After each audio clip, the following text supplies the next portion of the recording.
રાજકોટમાં એક ચોંકાવનારી ઘટના સામે આવી છે, જ્યાં એક વિધવા મહિલાને અંધશ્રદ્ધા સાથે જોડાયેલા દબાણ હેઠળ માથું મુંડાવવાની ફરજ પાડવામાં આવી હોવાનું સામે આવ્યું છે.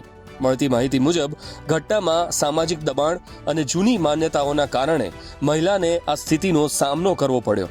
આ ઘટનાનો વિડીયો અને વિગતો સોશિયલ મીડિયા પર વાયરલ થતા લોકોમાં ભારે રોષ જોવા મળી રહ્યો છે. સ્થાનિક સ્તરે આ મામલે તપાસની માંગ ઉઠી છે અને લોકો તંત્ર સામે કડક કાર્યવાહી કરવાની માંગ કરી રહ્યા છે. શું 21મી સદીમાં પણ આવી ઘટનાઓ સમાજ માટે ચેતવણી નથી? હમણાં તો ત્રીજા દિવસે અહીંયા બેસણું હતું. બેસણામાં ગયા ત્યારે ખ્યાલ આવ્યો કે મારી દીકરી સાથે આવું થયું. એની માથે કપડું બાંધેલું હતું.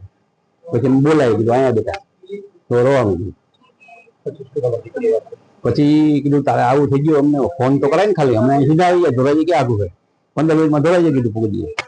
ઠીક છે પપ્પા, મેં ફોન કરવાનું કીધું, મને ફોન ન કરવા દીધો કે, અને કે આ બધું કરવાનું જોઈએ, તારા પપ્પા ન પૂછવાનું, અમે તો એટલું તારે કરવાનું. એ કારણ એ કે જે અમારા જમાઈ ગુજરી ગયા ને એની પાછળ વિધિ તો ઘણી બધી થાય કે જો મુંડન ન કરાવી તો વિધિ કોઈ પહોંચશે નહીં, એટલા માટે. હા, એ અત્યારે આપણામાં એ જ છે, ખાલી લટ લઈ લઈએ કોઈને ખબર ન પડે. એ કે આપણે તો કે ફરજિયાત રીતે ટકો કરાવવો જોઈએ, અને ભૂવા ભરે સખ્તમાં સખ્ત કાર્યવાહી થવી જોઈએ, અને આવા લોકો ઉપર પણ સખ્તમાં સખ્ત કાર્યવાહી પોલીસે કરવી જોઈએ. ના, ડોક્ટર પાસે ટ્રીટમેન્ટ તો ઘણી બધી કરાવી, અને ઓપરેશન કરાવેલું વડોદરા.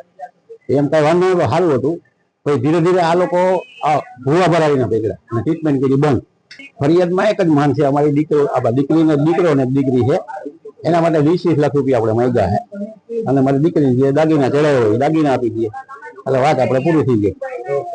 એટલે એ લોકોને કઈ આપવું નથી. 2 કરોડની મિલકત છે. કાયદો હવે મારી દીકરી 50% ભાગીદાર ગણી ને, એને આપણે એટલા માંગ્યા નથી. પહેલા આપણે ખાલી 20 લાખ રૂપિયા માંગ્યા, તો એને આપવા નથી.